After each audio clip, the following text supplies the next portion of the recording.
घट के हो गई 2.5 लाख 2,40,000 है कितनी, क्योंकि ये HKR में लगा रहे। हमारा ये है इन लोगों के साथ धोखा मत करो, उसी काम का आप 20,000 रुपये दे रहे हो, ना उनको मेडिकल फैसिलिटी है, ना उनकी छुट्टी है, ना उनकी पेंशन है, ये उनके साथ धोखा है। तो इसी बात से हमने उनके ये कहा कि रेगुलर रिक्रूटमेंट होनी चाहिए और जितने HKR में लगे हुए हैं ये बिल्कुल रेगुलर करनी चाहिए, सबको बराबर मिलना चाहिए। आप ये हमने उसमें HKR में कहा। आपने देखा कि HKR की उसमें हमने डिप्लॉयमेंट जो कॉन्ट्रेक्चुअल पर्सनल डिपार्टमेंट है और अपना वो उसको अपना एम्प्लॉय नहीं मानता, तो स्टेटस क्या है HKR के अंदर किए हुए, कौन क्या स्टेटस है उसमें, उनका स्टेटस क्या है? HKR की कथा बिचौलिया है, 1% कमीशन लेते हैं, तो उनका तो स्टेटस कुछ इतना ना, ये एम्प्लॉयर है। HKR itself is not employer like government, तो उनकी उसके साथ खिलवाड़ हो रहा है और ये तो एक किस्म से दिहाड़ीदार की भर्ती करता है। तो इनको सरकारी कर्मचारी बनाने के लिए हमने कहा they should be employed as government servant, not employed as on daily wages, क्योंकि सरकारी कर्मचारी की सैलरी होती है, इनके एक्ट में लिखा है वेजेस, तो वेजेस वाले नहीं चाहिए हमारे को, इनको सैलरी मिलनी चाहिए और उनको रेगुलाइज करना चाहिए। ये सब हमारी बात है और HKR को बंद करके रेगुलर रिक्रूटमेंट शुरू करनी चाहिए, ये मुख्य मांग है। आखिर में इनके साथ ऐसा किया है, ना ये बेरोजगार है ना ये तनख्वाहदार है, युवाओं को बना दिया दिहाड़ीदार, शिक्षित युवा हैं लाचार जिनका शोषण हो रहा है बार बार। ये गवर्नमेंट की पॉलिसी जो ये HKR पॉलिसी है, तो इसको तुरंत बंद करके रेगुलर रिक्रूटमेंट स्टार्ट की जाए और इनको रेगुलाइज किया जाए, ये हमारी वो है HKR को। फिर कल दूसरा विषय था हमारा SIR के मामले में मीटिंग थी हमारी पार्टी की, तो डेलीगेशन में मिला था, उनको रेपुटेशन भी दिया हमने CEO को और ये कहा है कि जो टाइम बढ़ा दिया जाए, क्योंकि लेट उन्होंने नोटिस दिए, जो पूरा टाइम मिलना चाहिए था नोटिस के बाद जवाब देने का टाइम बढ़ा दिया जाए, ये रिक्वेस्ट करिए। और क्या क्या क्या है भूषण जी, कल SIR में गए थे, क्या क्या आपकी डिमांड देखकर टाइम बढ़ाने की?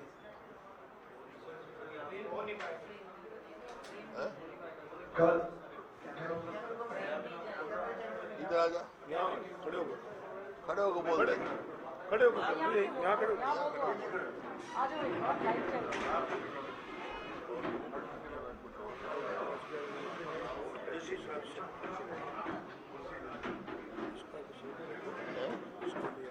कल एक डेलीगेशन चीफ इलेक्टोरल ऑफिसर को मिला था, जिसका नेतृत्व हमारे पार्टी के प्रधान थे, साथ में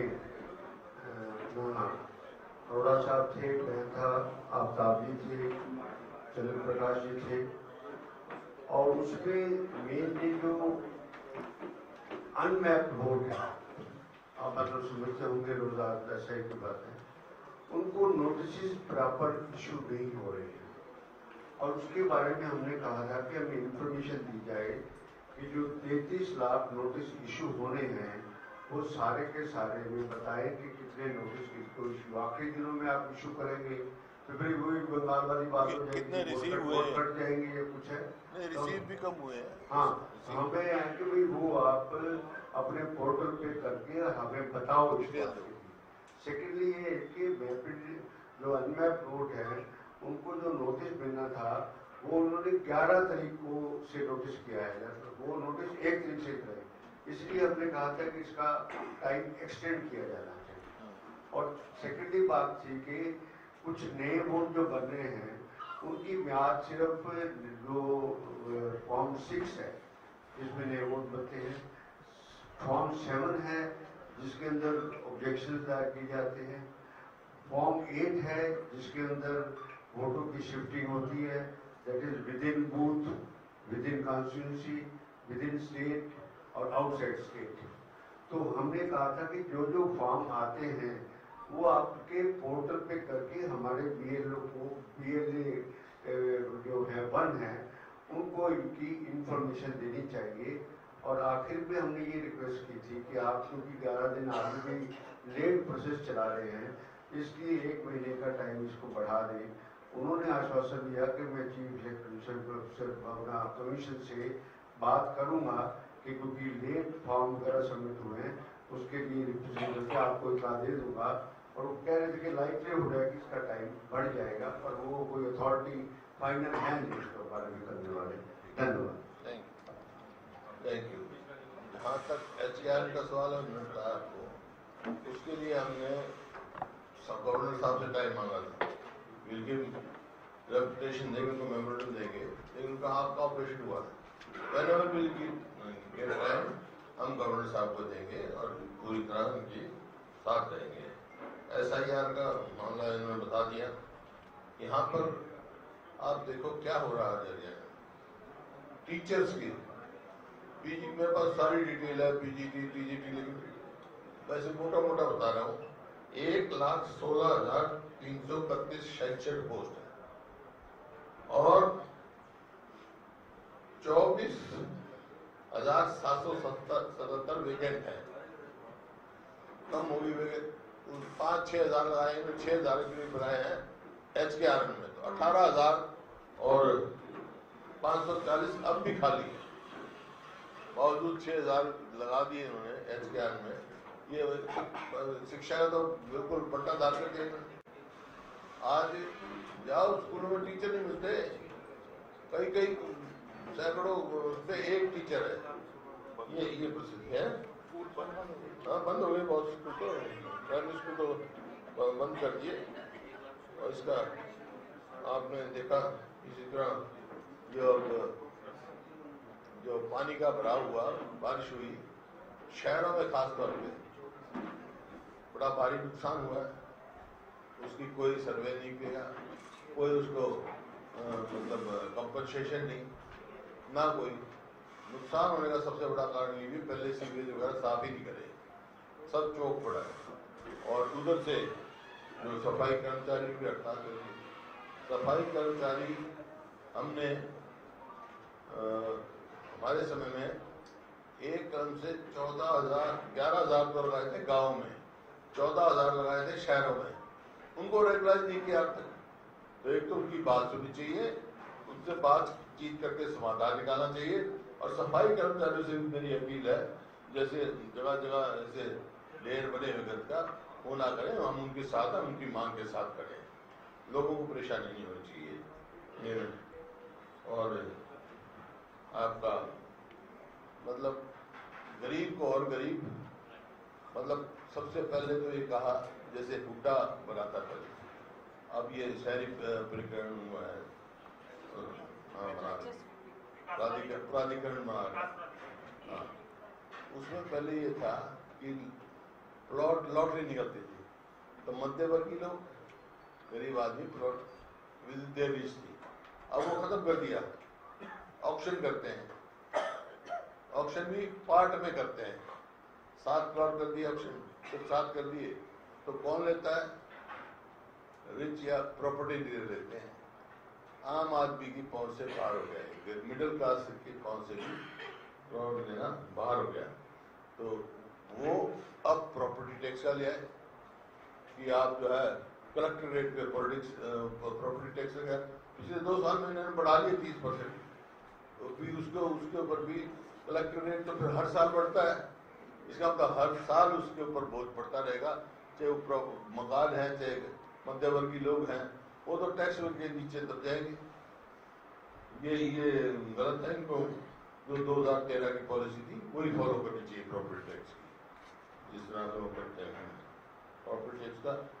और अब पावर में भी लिया है, मतलब हर तरह से मध्यवर्गीय लोगों को मारने की उनको और करने की स्कीम ला रहे हैं कि लोड से 10% से अगर एक्सीड करता है तो सरचार्ज 25% लगा देंगे उसके ऊपर, वही पूरी हो जाएगा।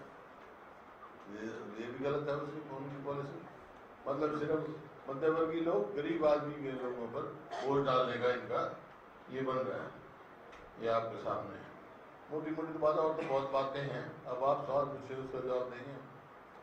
एक जो कमेटी बनाई हमने अरोड़ा साहब की अध्यक्षता में और डॉक्टर साहब की बैठी है करप्शन के बारे में, जैसे बैंक स्कैम है, ये स्कैम है, उन सब का ध्यान करके और फिर सारा सरकार को हम घेरने का काम करना है। ये करप्शन के जितने केसेस हैं उनको कंपाइल करेगी, उन सब उनकी तहकीकात करेगी, इन्वेस्टिगेट करेगी कितनी भारी करप्शन हो रही है। जैसे बैंक स्कैम था, ये था।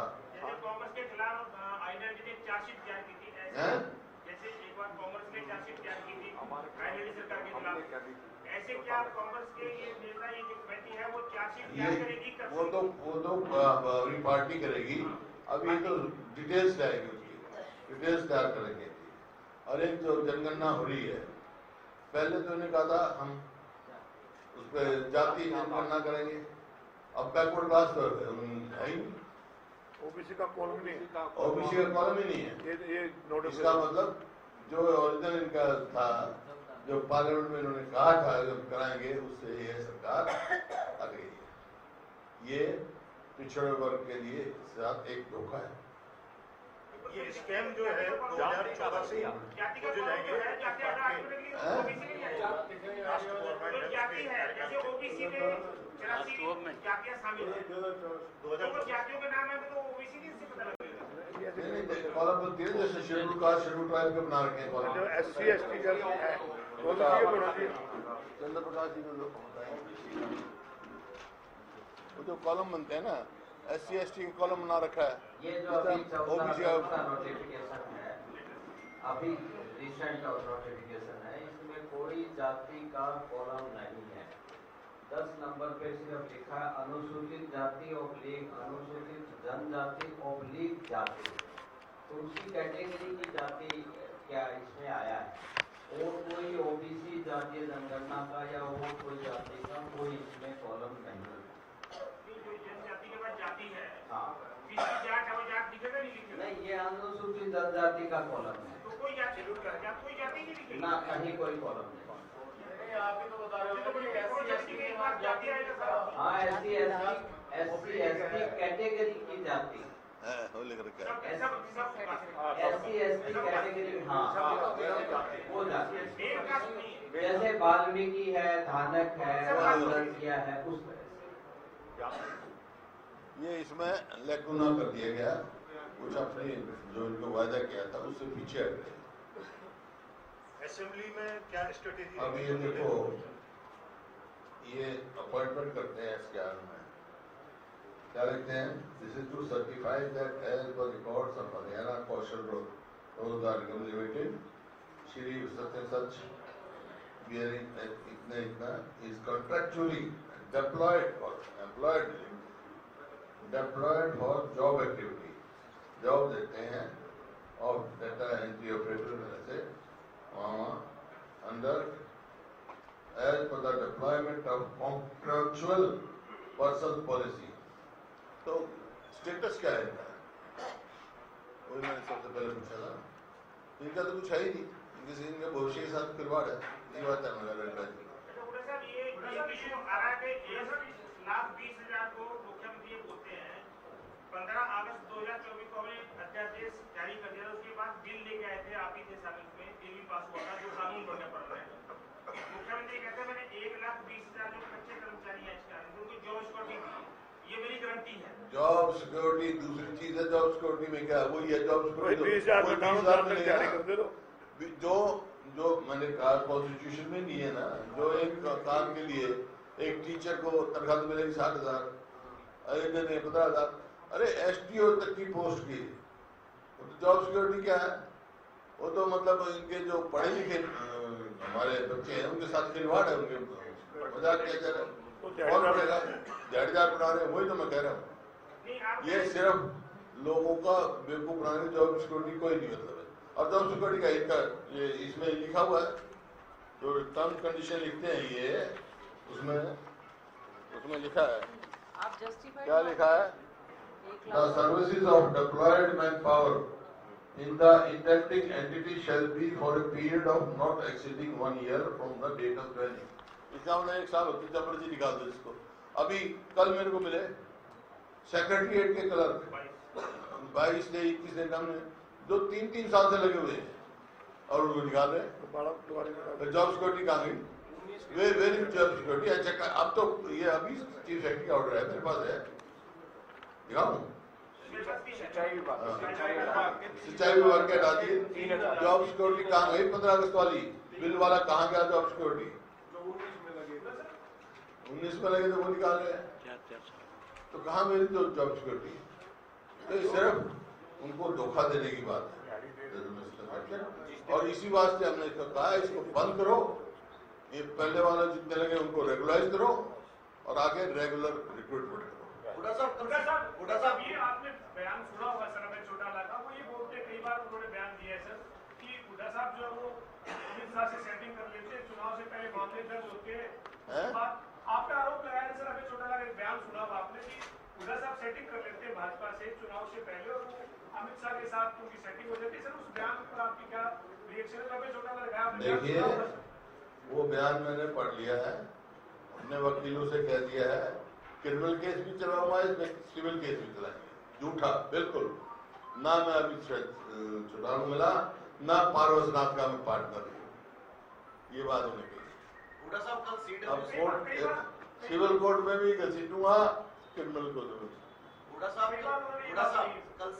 बात मैंने क्या किया ना, मैंने वकीलों को instruction to my advocates to go for this and will go. Notice आता है, पहले प्रोसीजर होता है, नोटिस तैयार हो रहा है बस।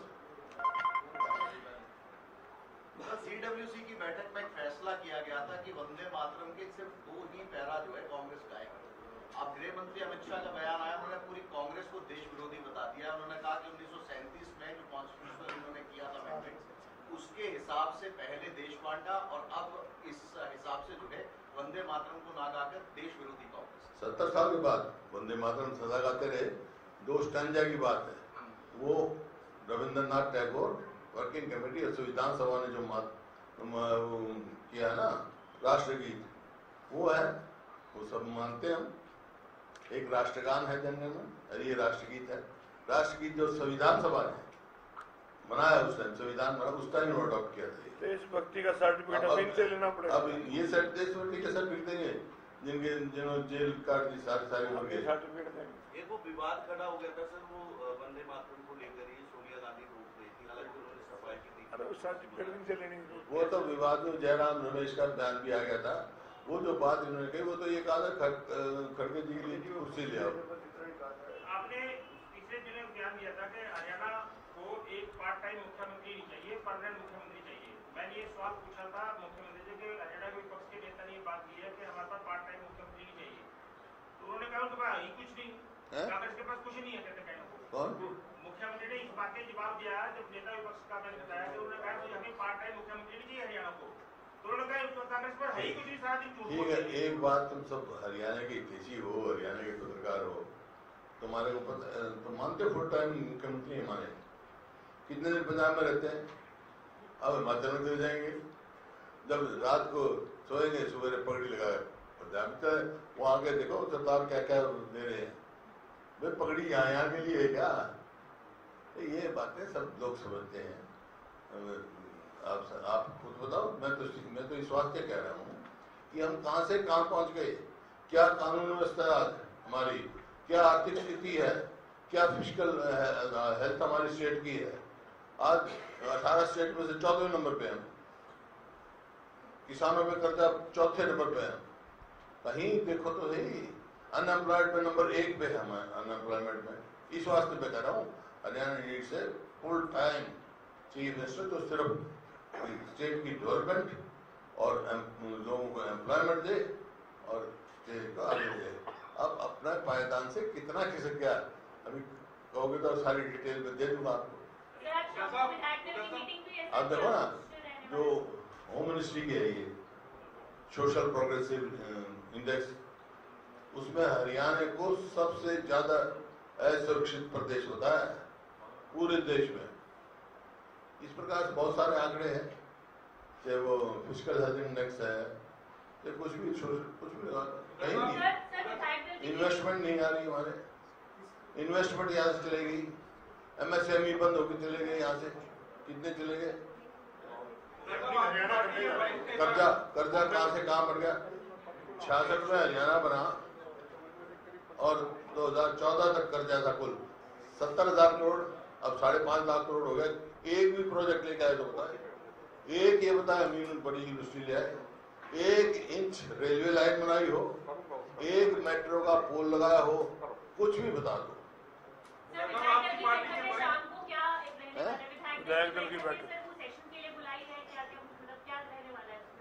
वो बात भी ना, पिछली बार हमारी मीटिंग हुई थी जब ये हुआ था कि आज 1 हफ्ता रहेगा, जब फिर मार्क करेंगे और क्या क्या मुद्दे हैं वो डिस्कस करेंगे, आपको बता देंगे। आपकी पार्टी के वरिष्ठ नेता है सज्जन कुमार, उनका निधन हो गया है, क्या कहना है? किसका? सज्जन कुमार का निधन हो गया सर, दिल्ली कब? उसके लड़के का टेलीफोन मैंने ऑफ किया, वो इसी बात पे क्या? वो मेरे दोस्त थे भाई था, और 2 मिनट का मौन तो पाएंगे उनके लिए, और मीटिंग शाम की मीटिंग वो, लेकिन वो तो ठीक थे। अभी 15-20 दिन पहले तो टेलीफोन आया था उनका। हाँ, मेरे पास जगपुर का टेलीफोन आ रहा है, मैंने अभी ऑफ किया ना, मैं जब आपको बात कर रहा हुआ, उनका लड़का है, उनकी तो अब बेल की तारीख लगी हुई थी, छुट के आने वाले थे, आज ही वेरी सैड। बड़ा मतलब बहुत अच्छे नेता थे। सर, जो आपने कमेटी बनाई है करप्शन के खिलाफ अरोड़ा जी के नेतृत्व में, ये कोई टाइम बाउंड जांच करेगी, कब तक करेगी, उसकी रिपोर्ट क्या होगी, क्या है? पहले शुरू करेंगे, फिर खत्म करेंगे, फिर आपको बताएंगे। महीने 2 महीने टाइम तो लगता है, तो ये कमेटी फैसला करेगी कितना टाइम चाहिए। पूरे 2000 से बता दो तो इनकी डेप्थ में जाया जाएगा ना, सारे आज ही करोगे। डेप्थ में कितना रास्ता बनेगा, कहाँ बनेगा, क्या क्या करेंगे, बैंकों में जाएंगे, फिर बैंकों का इंचार्ज कौन है, उसके कौन कौन आएगा, मेंबर भी हो और मेंबर भी हैं।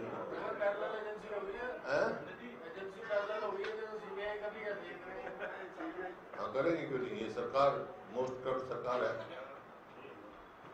सरकार तो किसी को मानती नहीं, अब कोर्ट का पैसा क्या हो सकता है, बैंक स्कैम इतना बड़ा है,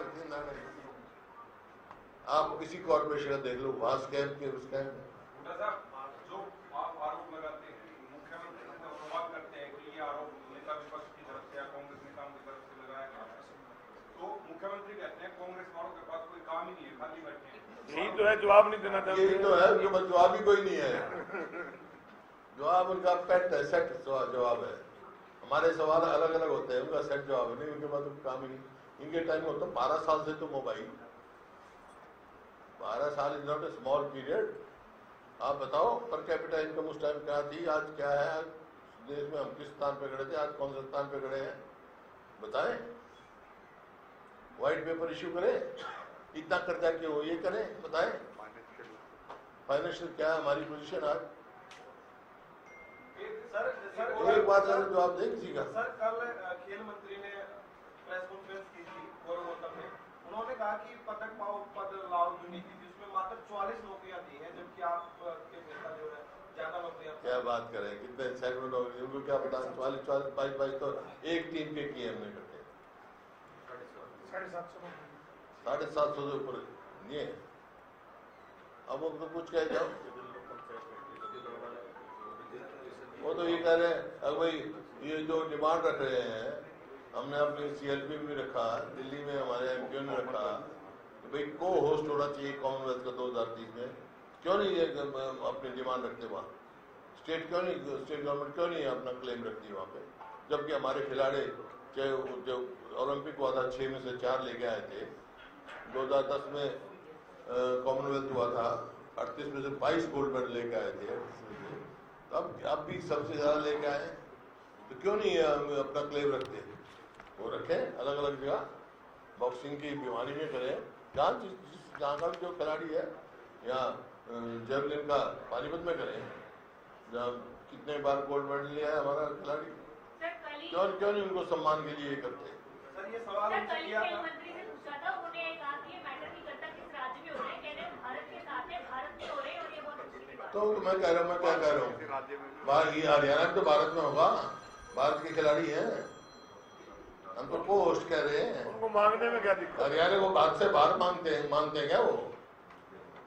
Haryana is the heart of Haryana India, समझे? कहते हैं कि आदरणीय प्रधानमंत्री नरेंद्र मोदी के नेतृत्व वाली सरकार की वजह से उनकी नीति को ऐसे मेडल आ रहे हैं। चलो कुछ कहे, 2010 में कैसे मेडल आ गए, ओलंपिक्स में हुआ था जब कैसे मेडल आ गए, खिलाड़ी की मेहनत है भाई इसमें। और जो हमने उस टाइम पॉलिसी बनाई, जो इंफ्रास्ट्रक्चर तैयार किया उसकी है, गांव-गांव में तैयार किए हमने, स्टेडियम बनाए, अच्छे वो किए, नर्सरी बनाई, आज उनको मेंटेन भी नहीं कर पाए, उन स्टेडियम को मेंटेन भी नहीं कर पाए जो बने। और स्कॉलरशिप दी, शुरू से छोटे बच्चे को हमने पहचान करने को एक नई पॉलिसी लिखा है, स्टेट की पॉलिसी लिखा है। ये तो बल्कि अप्रिशिएशन चाहिए, उनको चाहिए। मैं भी हैप्पी, ऐसा एक कदम उठा, मैं उन व्यक्तियों में से हूँ, वो अच्छा काम करेगा तो अच्छा ही कहूँगा, लेकिन ये तो आंकड़े बताते हैं, स्लेट में लिखा, तुम्हारे को भी पता है, तुम्हारे को भी पता, तुम्हारा दिल जानता है हम कहाँ थे, कहाँ पहुँच गए। डॉक्टर साहब ना बोल सको तुम्हारी मर्जी है, हम तो खूब बोलते हैं, बोलो और बोलो। वो ये बोलता है कि कांग्रेसी झूठ बोलते हैं, सारा दिन सुबह से शाम तक झूठी बोलते हैं, झूठी ये पहले जवाब है। मैं तो आपका पूछ रहा हूँ, उनकी अध्यक्ष क्या बोलती है? 24 घंटे जहर बोलती कोई इतने सवाल मेरे से पूछते हो, नहीं उनसे पूछो, लेकिन मेरे भी एक आधे सवाल था जो आप लोग भी दे दिया करो। मैं ये नहीं कहता लिखने के लिए, लेकिन समझने के लिए। ये भारतीय जनता पार्टी में कई असंतुष्ट ग्रुप अब उभर कर आए, क्या आप किस तरह से देख रहे हैं? अभी जो है मैं तो शुरू से कहा था, ये कहा था कांग्रेस में गुटबंदी है। अरे कांग्रेस में कहा गुटबाजी है? गुटबाजी तो जहाँ है देख रहे हो।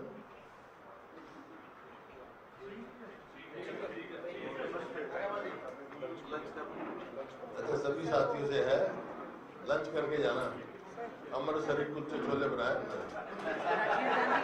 राजीव गांधी जी की जयंती पे। देखिए आज राजीव जी की जयंती मना रहा है देश, और वो बड़े महान नेता थे, देश के प्रधानमंत्री रहे, और मैं व्यक्तिगत तौर पे मेरे तो आगे लाने वाले वो थे। आज सारा देश में यही है कि जो उन्होंने रास्ता दिखाया देश के लिए, उस रास्ते पे चले। हर जगह उन्होंने कामयाबी, वो हर जगह कामयाब हुए, चाहे फॉरेन पॉलिसी हुई, चाहे अपनी डोमेस्टिक पॉलिसी थी, वो बहुत कामयाब प्रधानमंत्री।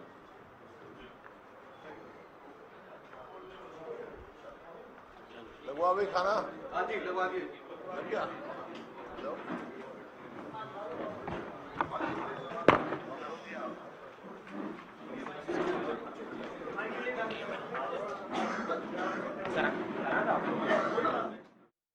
कॉन्फ्रेंस की प्रेस कॉन्फ्रेंस के दौरान एचकेआरएन को लेकर सरकार पर निशाना साधा। सरकार कर्मचारियों का शोषण कर रही है। एचकेआरएन विभाग बना शोषण विभाग, भूपेंद्र हुड्डा कहते हुए नजर आए। विभाग कर्मचारियों से 1% कमीशन लेता है। एचकेआरएन कर्मचारियों को सरकार स्थायी करे। युवाओं को सरकार ने लाचार बनाया, हुड्डा कहते हुए नजर आए। एसआईआर को लेकर भी भूपेंद्र हुड्डा ने कटाक्ष किया है। कांग्रेस युवाओं के साथ, भूपेंद्र सिंह हुड्डा ये कहते हुए नजर आए, हम युवाओं की आवाज उठाते रहेंगे। जलभराव को लेकर भी भूपेंद्र हुड्डा ने वार किया है। करोड़ों खर्च किए जाते हैं, फिर भी जलभराव हो रहा है। सरकार के दावे हवा में दिखाई देते हैं। भूपेंद्र हुड्डा ने कहा, सरकार ने विकास के नाम पर कुछ नहीं किया। जनगणना को लेकर भी हुड्डा ने निशाना साधा।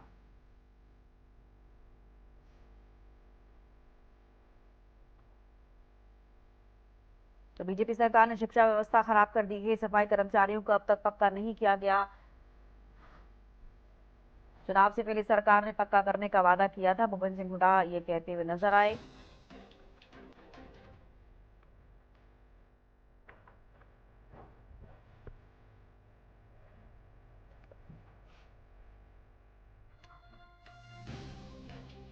और इस बीच एक बड़ी खबर सामने आ रही है, रुक कर लेते हैं। लघु सचिवालय के पास बड़ा हादसा, महेंद्रगढ़ से बड़ी खबर। कुई खुदाई के दौरान